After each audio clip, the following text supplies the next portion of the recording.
Hey guys, welcome to the channel. In this video I'm going to show you how to take a 2012 to 2015 Toyota Tacoma headlight and make it look like this. The kit that we will be selling on the website will include a bi-LED projector. It will include the turbine shrouds. It will include the centric rings. It'll include pretty much everything you need to make it look like this part here. In addition to that, we are also using in this build a set of tri-LED plates from CW Customs, as well as the TRD trim plate from CW Customs. You can get these direct from CW Customs in addition to the kit if you want to do the full look of what we're doing on this build. This is a simple switchback function on the lights. What that means is that it is white for your running lights, and it turns to amber for your turn signals. And that it is on all three of these sections. Once again, you do need to make sure that you get the switchback function from CW Customs if that is something that you want. And that is standard on our kits for the actual halo. After the turn signal is done, it does go back to white. So included with the kit, you will get your bi-LED projectors. These are 2.5-inch projectors, but the output is quite good. And they fit really well within the light. We do have an option for 3-inch. If you contact us directly, we can create you a kit with the 3-inch and some of the other upgrades. But the basic kit, we are going to do the 2.5.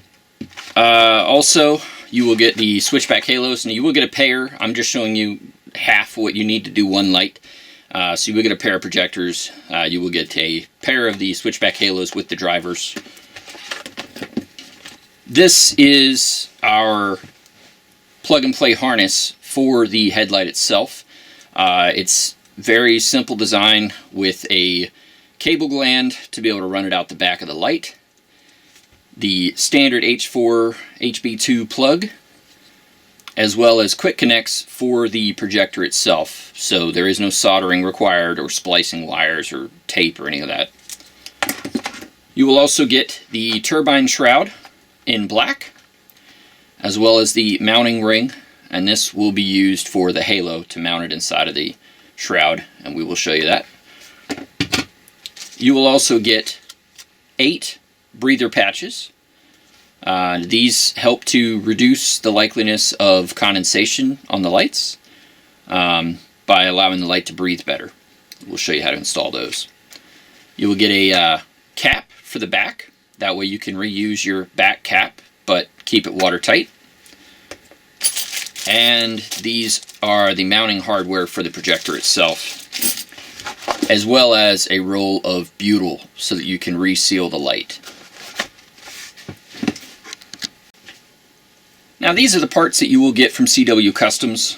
This is the front trim plate with a backing cover here. The LEDs are inside, so it makes it really nice, really easy to install. Literally, you can do this plate here without even opening up your headlights. If you just want to do something real quick and easy, you can get these plates. You remove the 2 screws from the bottom of the light. You put this in. You run some wires for power and ground, and they do have several different options. You can get the single color. You can get the switchback, which is what we have here. There is even also RGB and a color flow option. So quite a few options on there. Depending on what you're kind of going for.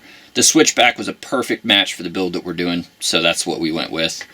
He also has different designs too. It doesn't just have to be TRD, so definitely head over there, CW Customs, and check out some of the stuff he's offering.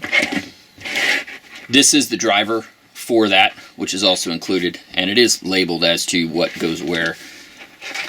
This is the tri-plate. Now, he has these for a lot of different cars, mostly Tacomas, but you know, if you don't have the 12 to 15, he probably has a plate that fits your car. So, you know, head over there, check it out. He has quite a few different models, and as well as the driver to run that is included. As for the tools, it's pretty basic tools. You're going to need a Phillips head and a flathead screwdriver. This is an alternative to the flathead. Not a lot of people have these, but it does make opening the lights easier. The flathead is probably the more common option, but if you do have a pair of pliers like this that can actually split the headlights open better, this is always good. You're going to need some kind of a sealant, some kind of a glue. I really like the Gorilla Glue contact adhesive. I use it a heck of a lot. But you can get away with using JB Weld or possibly some other kind of glue. You do want something that is going to withstand shocks and vibrations. This particular glue, the purpose of the glue in this build is actually just for the CW custom plate for the inside.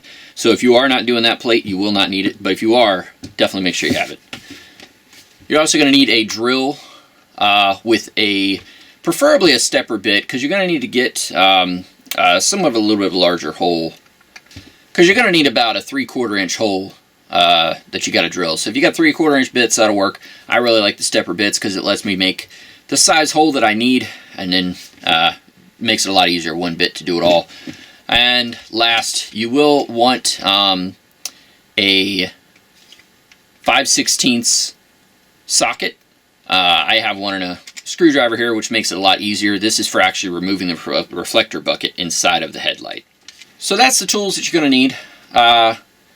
You're also going to want to have an oven or possibly a heat gun. Some people use a heat gun and get away with it. The oven is going to make your life a lot easier for opening up the lights. These are fairly simple to open up. You don't have to cut them open.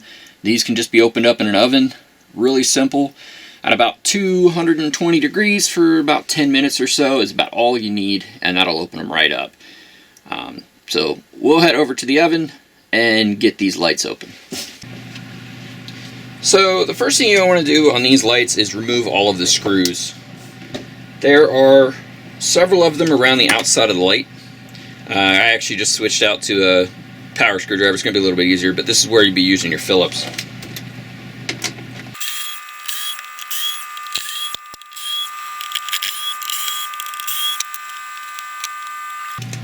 So once you remove all the screws, you're also going to want to go ahead and take off any tape that might be on if you're using new lights. In this case, I am using new ones.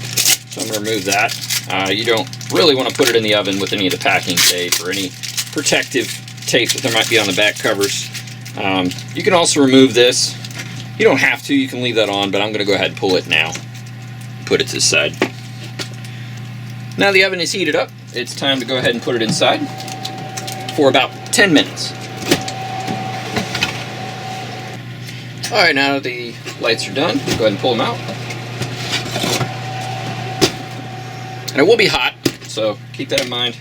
You may want to wear gloves or something. In my case, I'm kind of used to it, so. To start,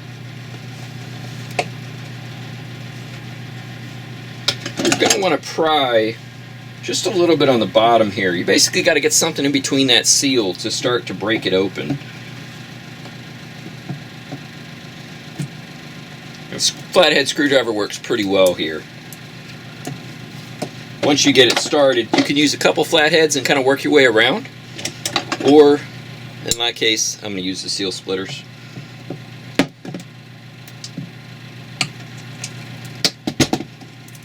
Be careful around the, there's some tabs around the side that hold the light together. You're going to want to make sure that you pull those back, otherwise they can get stretched out.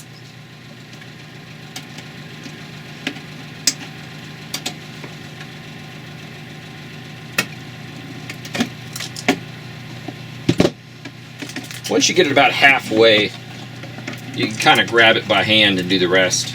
This uses something called butyl, and butyl is much easier to work with than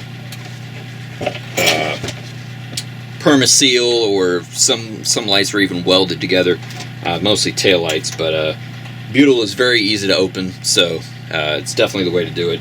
Like I said, you can use a heat gun, but I find that it does work a heck of a lot better in an oven. This is an industrial oven, but a normal kitchen oven will work fine. Just make sure that you put something down underneath, like a towel or just something so that it's not directly on metal. If you were to put this directly on a metal grate inside of the oven, it would not end well. So make sure it doesn't touch anything metal, and You know, something like wood blocks work really well. Just something to isolate the plastic from the actual metal inside the oven. So now that we got that off, I'm going to go ahead and set this aside. And we will pull out the inside here. Now it is very important that you do not touch the inside of the light, or even really get dust in there. You want to try to keep that as clean as possible. And don't try to wipe it down, do anything like that, because there is like a film in there, and you don't want to disturb that film. So I'm just going to pull this right out, and that is our bezel. And I'm going to set this aside. So now we're back over at the bench, and you of course have your cover here. Now, depending on what type of light you have, this may be chrome or possibly some other color. That's up to you if you want to paint it, try a different color. We did go for a full blackout on this build. So part of that is this. We did also tint the corner reflector. That is an option. Please keep in mind the rules within your locality. Most of them do require a reflector on the side of the car. But you know, that's personal preference. You can always paint it. You can always do some other color.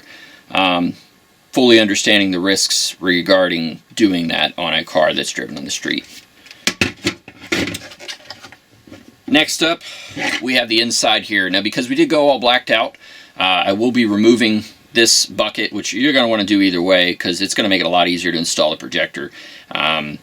And also, we're going to be removing this reflector. Now, we're just going to be tossing this, not even reusing it. There are 2 screws securing this in place. One on the top and one on the bottom, and then it just comes right out, just like that. Next up is the reflector itself.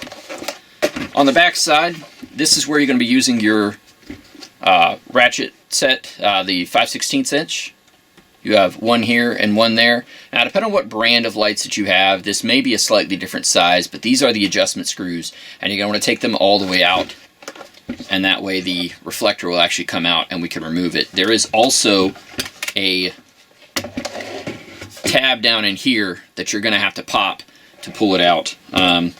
You can try with like a flathead to get to it. A pick works pretty well. That's one tool I didn't really mention, but there's a couple different ways to attack this, but the pick works pretty well.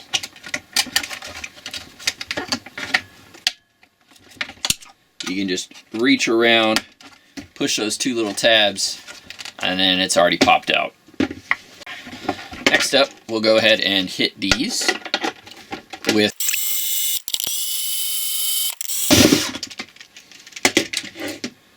and just like that, we have removed it. We can set this aside for a minute. On the reflector itself, you are going to have the retainer for the actual bulb, and we can remove that.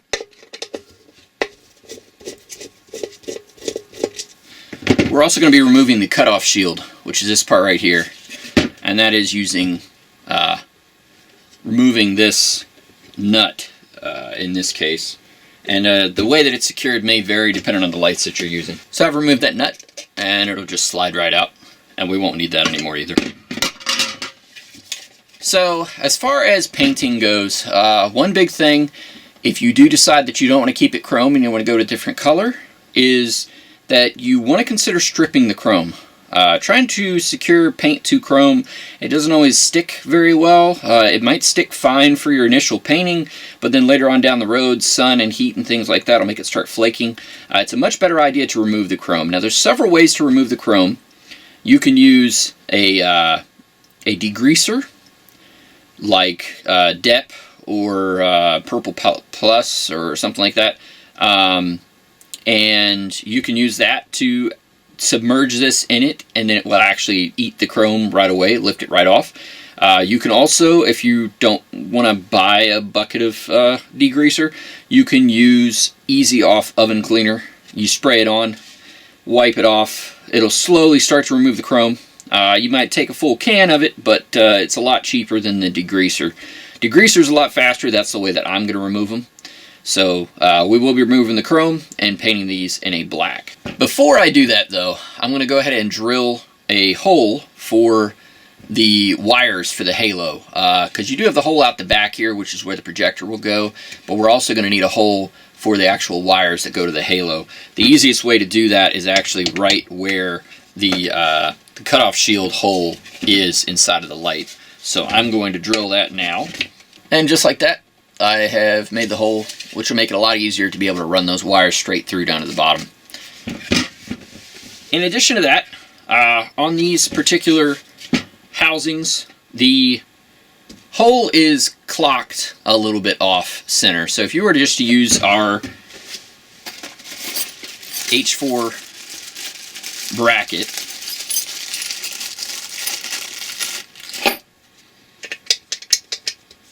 it will not sit flush, or well, sorry, it will be a little bit clocked wrong, and that means your cutoff won't be straight. It'll be more at like an angle. That's not good. You don't want that. So what we're going to have to do is we're going to have to notch out parts of this reflector to make this go straight. Basically, you want that top dent on this bracket here to be straight up and down. You can actually do it for a reference point. This line right here is your straight up and down, and the top indent of that should be lined up with that line. So what I'm going to do is I'm going to cut out using a Dremel. You can use a pair of pliers even, so that we can turn this to line it up. I'll go ahead and do that now. So I went ahead and notched it, and now when I line that up, I flipped it here on you, sorry. When I line it up, the notch can actually line up with this base line here on the actual housing. And that means we're going to be able to get that clock just right on the inside for the projector. So now I'll go ahead and put that to the side, and just to make sure you aren't confused, that was part of what was included in the parts kit that came with our projector. So this is the one that you'll use. There are a couple extra sizes in here that will not be used for this set. This is the one that you want. It's the H4 bracket. So we'll go ahead and set that to the side. Come over to our housing. Now for this, you're going to want to put in several holes. You're going to need one for your cable gland, which is where all your wires are going to run. You're going to need 2 on the top and 2 on the bottom for your breather vents. And once again, that is so that the light itself can actually breathe. So I'm going to use my stepper bit again and go ahead and drill some holes. So now I have put the holes. You can see 2 holes down there in the bottom. You can see the 2 holes at the top, and then the large hole in the back here for the cable gland itself. So you go and grab your patches here, and they just peel right off. There's a little breathable part in the middle with adhesive around the edges, and it'll just go right over top of your holes. So just like that, I've got 2 on the bottom, and I've got, where is it? That one and that one, 2 on the top. Next up, we go ahead and grab this, disconnect the connector that goes between the 2. We'll set this one to the side. For this one here, go ahead and remove the nut on the cable gland. And the point of this is just to create a watertight seal. It'll allow the wires to go out the back. And it also secures the wires in place because you're able to tighten this down, and it actually will hold the wire where it needs to be. So we remove that nut, and we're going to slide it right through the hole that we put in the back. Now, where you put this hole, it kind of just depends. The big things on lights in general is you want to make sure that you don't put it anywhere that's going to hit a frame. So I'm going to be putting it right here on the light itself, but keeping in mind that I do have a moisture pack right here, so I had to make sure that I was far enough away from that I wouldn't actually like pierce it. So go ahead and put the nut back around, and then secure that in place. So just like that. So now at this point, we can put this to the side, and we'll move on to the bezel. Now for this part, It's only going to be necessary if you are installing the CW plate, but I'm going to show you how we do that. They go on really simple. The plate itself, the LEDs are already mounted in the back side, and the plate, there is a left side and a right side plate, so make sure you grab the proper one. It will line up with the back side of the reflector housing. You will secure that with some kind of a glue. JB Weld will work very well. You can use the Gorilla Glue like I plan on using. The key is that whatever you use, you want it to be something that will hold in place and not break free easily. So probably not super glue here. Want to go with something a little bit better. 2-part epoxies are great. I do really like the Gorilla Glue, so I'm going to use that. But some way to make sure that it is secured in here and is not going to fall out. Because remember, we do not have that back reflector anymore. If it falls out, you're just going to have a big empty hole. So definitely make sure you secure it right. But all in all, there's not a lot to these plates. Very simple to install. So now the gills are secured in place. The glue has dried. And I'm going to go ahead and set this to the side. I have already stripped and painted the reflector. So we can start preparing for the projector. So this is your 2.5-inch projector. We have the shroud right here.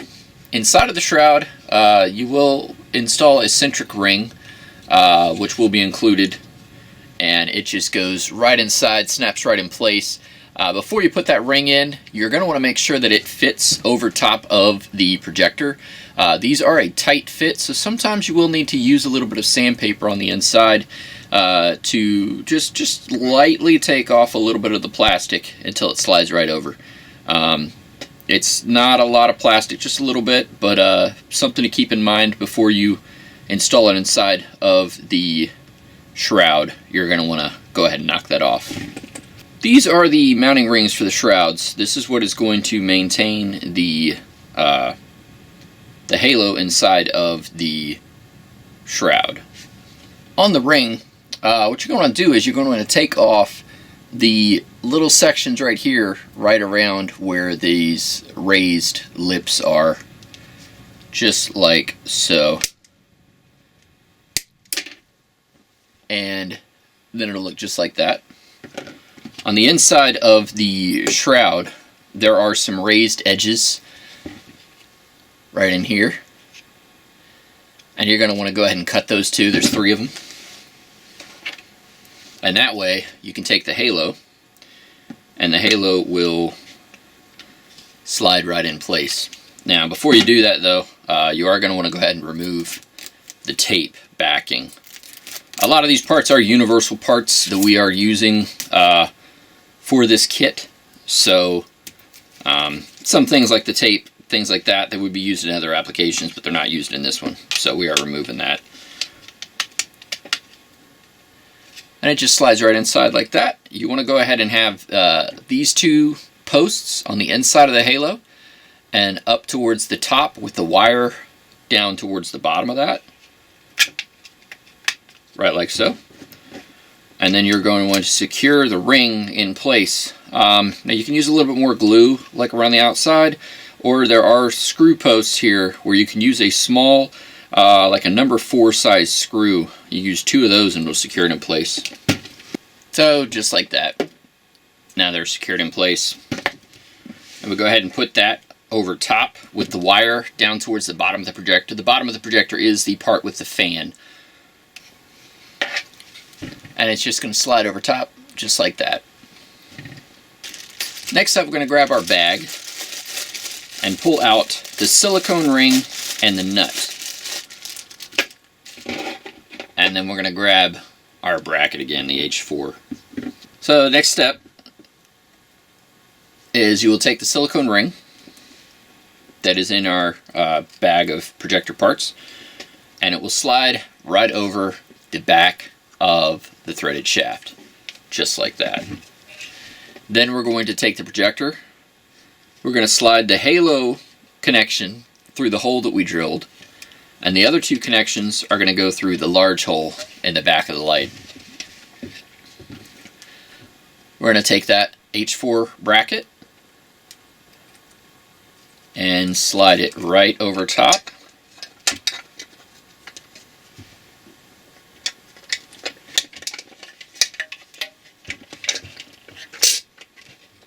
And into place.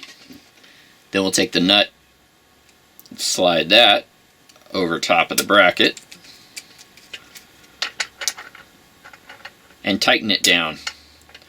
Now you can hand tighten this, or you can use some pliers, but you definitely don't want to put too much because this is a little bit of a soft metal. It's not like a steel or anything, so you're going to want to not put too much pressure on it, tightening it up, but you do want it to be snug. So I went ahead and secured it in place. Do keep in mind that the little notch on the back of the threaded shaft there, you want it to line up with this line right on the top here. If you have the car, if you're doing this on your own car, it's always a great idea to, before you put the covers on, to put the lights back together, put them on the car, aim them, and see if you need to turn it just a little bit one way or the other. But if you're just building it for somebody else, you can test this on a bench, flat surface of the light, shine it across the room and see if it looks level. But to start, just eyeball it there and get it as close as you can. And that should get you pretty darn close. So now that part is done. We can grab our projector driver and plug in the two plugs. One is a 3-pin plug and the other one is a 2-pin plug, so you cannot plug them in incorrectly. It only fits in one way.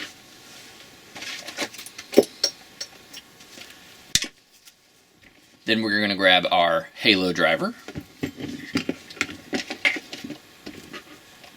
and plug that in as well. Next, we're going to grab our headlight housing. Make sure that it's all cleaned out. Any of the plastic, loose plastic or anything like that that's inside of the light, it generally will try to work its way to the lens cover. So you definitely want to try to blow it out, wipe it out, dry it out. Anything that's in there, get it out. That way you're a lot less likely to have any dust collecting on the lens. So we're also going to grab the driver for the 3 LED gills from CW. And we're going to put that in as well. For these 2 wires, you're going to want to go ahead and fish them out the back. You can remove these labels. Just keep in mind what's what. The red wire is your DRL and the yellow wire is your turn signal. I'm just going to pull them off to make it easier to slide through. We're going to slide these through the cable gland.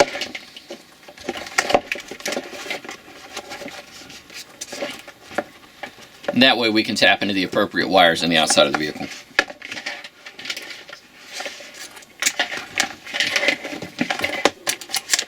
Next, we are going to connect the projector driver to the plug that was in the cable gland.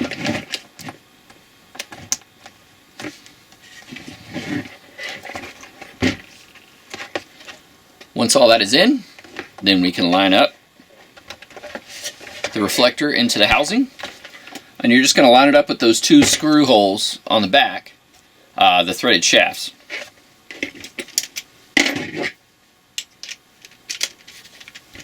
Get back out our 5/16 inch ratchet, and we just kind of work our way in. Also keeping note of the pop tab retention here, and to get that to slide in place as well as we're working it in. Alright, so now that is back in place, it is snapped back into place in this corner and screwed into place in the other 2 corners. Now this is part of your aiming and making sure that light is parallel, perpendicular, sideways, all that stuff. You want to make sure that it's all lined up right. You can kind of eyeball it on the back side of that projector. How does it sit in that hole and just kind of adjust these 2 screws until it looks like it's even both directions, up and down as well as left to right. And that'll get you ballpark. And once again, this is where a little bit more adjustment on the car is usually needed, but this gets you very close to where you want to be. And you can see we have all of our wires hanging out the back here, our quick connects for the H4, as well as turn signal, ground, and our DRL wires for the halos and the tri-beam strips. We're also going to have a back cap here. We are going to be reusing this. And that is where this plug comes in. So the plug itself will slide right into that hole. And when you get it in, you can see it sits pretty flush, and that'll keep moisture from getting out. That also prevents you from having to replace this with a larger dome style back cap. It's just not necessary with the LED projectors, being that there are no bulbs to have to replace. So using it like this, it makes it a lot thinner of a design on the back of the light. And it just slaps right back on.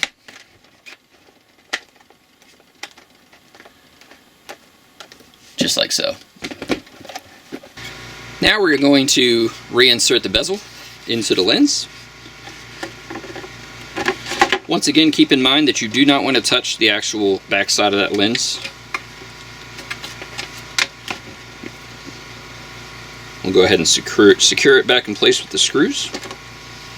And now we are ready to put the cover back on the back of the housing. So I'm going to take a small strip of the butyl from the packaging, and all we're doing is we're just topping it off so that you have a secure seal the whole way around the light. Most of the time when you open up lights, the butyl gets moved around a little bit. You might even lose a little bit in cleaning out around when you open it up.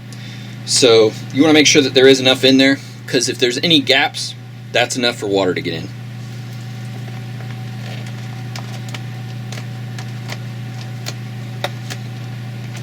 As you're moving it around, you can stretch the butyl to make sure that you're not overloading the channel. You just basically are trying to add a small amount back, and any areas where it looks like there's a large void, you're going to want a little bit more there than you would the other areas. Ideally though, you do not want to overload the channel with butyl.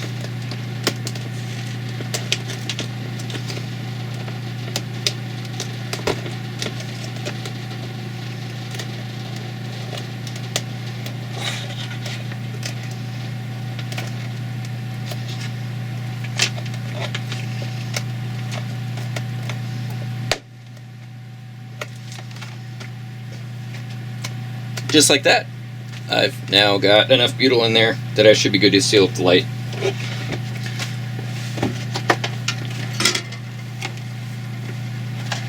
When I take the cover, you got these 3 plugs here. They're going to plug into your driver. The order does not matter.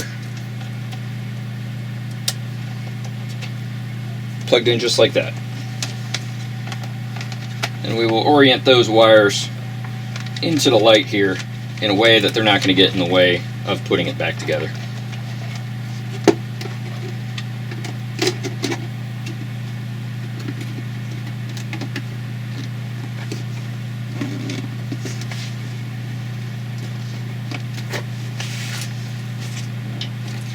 So just like that, I've loosely placed the cover back on the light about where it needs to go. I'm going to now put it in the oven for 10 minutes at 220 degrees Fahrenheit, and we'll pull it back out, and when the glue will be nice and soft, so we'll be able to put the cover right back on. Alright, so the light is heated up, and I'm going to go ahead and use a pair of pliers, but you can do this by hand, just basically wanting to push the light back together.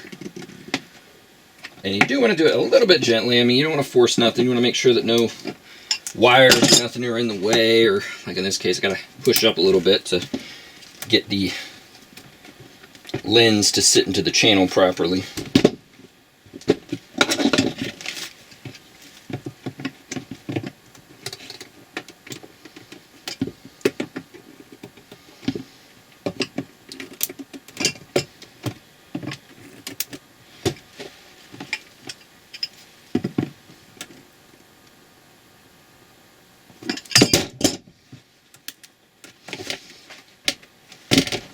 And then on the back side, we're going to go ahead and screw in the screws while it's still hot. This will help to bring it together, because with the extra butyl in there, it's gonna not want to come together real easy. So that's normal. I mean, that's a good thing. The last thing you want to do is have any spots where there's not a sealant in there, because that'll cause leaks. So now that all the screws are in, I'm going to go ahead and go around, and any excess sealant that might be oozing out the back side, just go ahead and pull that off by hand. It's still nice and pliable and pretty soft right now, so it's a great time to add to grab a hold of it, pull it off, try to clean up everything, make it look a little bit nicer. Alright, and everything's back together. We're going to take it back over to the bench and put it on our TRD plate.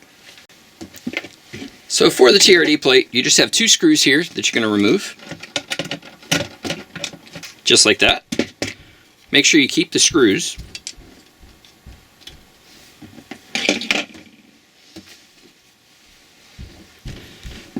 Then we're going to grab our plate, and it'll go right back in place of where we removed it. Don't over tighten it.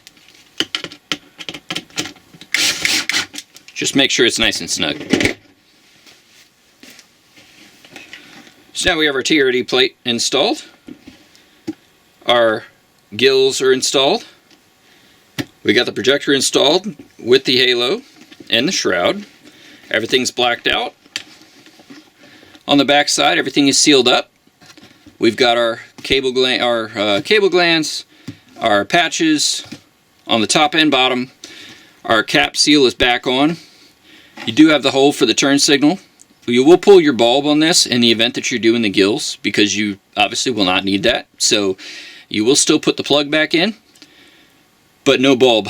And in this case, you will need to use a hyperflash resistor to ensure that you do not get hyperflash. In the corner over here, you will still use your little parking light. Other than that, it's all pretty much plug and play. You've got your basic H4, that'll plug right in. You do have these 3 wires, in addition to the driver for the front TRD, which is here. Those will plug into both of these 2 plugs, like so. And then you've got those 3 wires there. So you can join all these together, run them to the appropriate location. Obviously your turn signal and a ground was previously here, so your best choice is to tap into this wire that normally goes up here. Remember though, once again, you are going to need a hyperflash resistor to prevent from getting hyperflash in the event that you did the gills. If you did not do the gills, you can still put your bulb in here, you'll be fine. It just depends which option you went with. But either way, you will have the halo wire that you have to run to your turn signal and your ground, as well as running the red wire, which is your DRL wire, to your parking light on the side here. So that should be pretty much it for this build.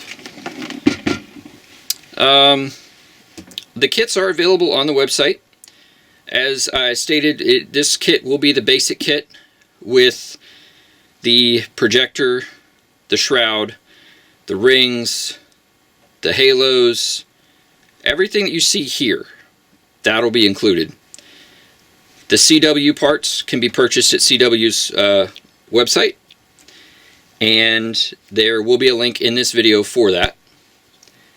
And we do have options to change this up a little bit on design.